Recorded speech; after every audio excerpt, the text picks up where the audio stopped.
नमस्कार मित्रांनो, मी doctor Saurabh Joshi, astrologer, वास्तू कन्सल्टंट, लाईफ कोच आणि IPHM accredited काउन्सिलर. मित्रांनो, आजचा आपला विषय आहे न्यूरो लिंग्विस्टिक प्रोग्रामिंग NLP संबंधित. आणि तो म्हणजे आपला जो मेंदू असतो ना मित्रांनो, त्याला रियालिटी आणि इमॅजिनेशन मधला फरक अजिबात कळत नाही.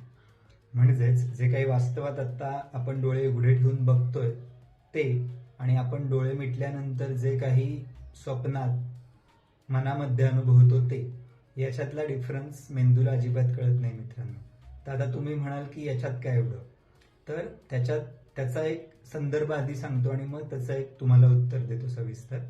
तर मित्रांनो, गोष्ट ही आहे की मेंदूला वास्तव आणि जे आपण स्वप्नात बघतो यातला फरक कळत नाही. एक उदाहरण द्यायचं, एक दोन उदाहरण द्यायची झाली तर मित्रांनो, असं अधिगृहीत धरा की तुम्ही, असं गृहीत धरण्यापेक्षा असं समजा की तुम्ही आत्ता चिंच खाताय, ठीक आहे. ऍक्च्युअली फिजिकली चिंच आहे आणि ती तुम्ही खाताय, ठीक आहे.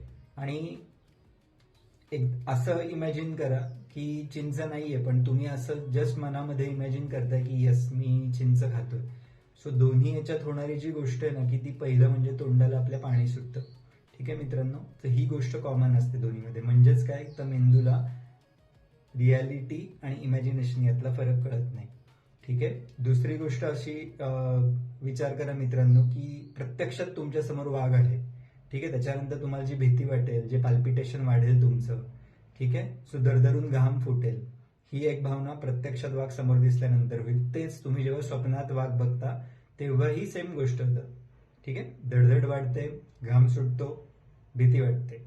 सो म्हणजेच गोष्ट समोर असो वा नसो, मेंदू तिला रिॲक्ट सेम करतो मित्रांनो. तर याचे फायदे आणि तोटे दोन्ही आहेत मित्रांनो. पण लाईफ कोचिंग पर्स्पेक्टिव्हली आपल्याला त्याचा आपल्या लाईफमध्ये उपयोग करून घेण्यासाठी आपल्याला काय करायचंय ते सांगतो महत्वाचं. आणि तेच तुम्ही असं म्हणू शकाल की इट्स अ ब्रेन हॅक किंवा मेंटल हॅक आहे. तर जेव्हा तुम्हाला भीती वाटेल तेव्हा चांगल्या गोष्टींचा विचार करा मनातल्या मनात, जेणेकरून की मेंदूला असं वाटेल की अरे बाहेर तर काहीच नाहीये भीतीसारखं, जेणेकरून की तो चांगले केमिकल सिक्रेट करेल, जेणेकरून की तुमची नर्व्हस सिस्टीम स्टेबल राहील. आणि जेव्हा तुम्ही आनंदी असाल तर तेव्हा थोडासा नकारात्मक विचार करून तुम्ही स्वतःला स्टेबल ठेवू शकता किंवा तुमचे पाय जमिनीवर ठेवू शकता मित्रांनो. सो तुम्हाला जेव्हा कळतं ना मित्रांनो की आपला मेंदू असं काम करतो की ज्याला रियालिटी आणि इमॅजिनेशन मधला फरक अजिबात कळत नाही, तेव्हा आपली ओव्हरऑल सिस्टीम बॅलन्स करण्यासाठी, आपली नर्व्हस सिस्टीम बॅलन्स करण्यासाठी तुम्ही त्याला क्रॉस इनपुट्स देऊ शकता, अँटी इनपुट्स देऊ शकता, जेणेकरून की आपली नर्व्हस सिस्टीम स्टेबल राहील. सो एकूणच हे खूप छान सूत्र आहे मित्रांनो. आणि हे जर तुम्हाला कळलं, तुम्ही याचा वारंवार अभ्यास केलात ना, तुम्ही याची प्रॅक्टिस केलीत ना, तर तुम्ही चांगल्या वेळेतही स्वतःला स्टेबल ठेवू शकता आणि वाईट वेळेतही स्वतःला स्टेबल ठेवू शकता. सो एकूणच हे होतं मेंदूबद्दलचं थोडंसं ज्ञान. तुम्हाला जर हे आवडलं असेल मित्रांनो तर प्रतिक्रिया द्यायला विसरू नका. तुमचाच सौरभ. जय हिंद.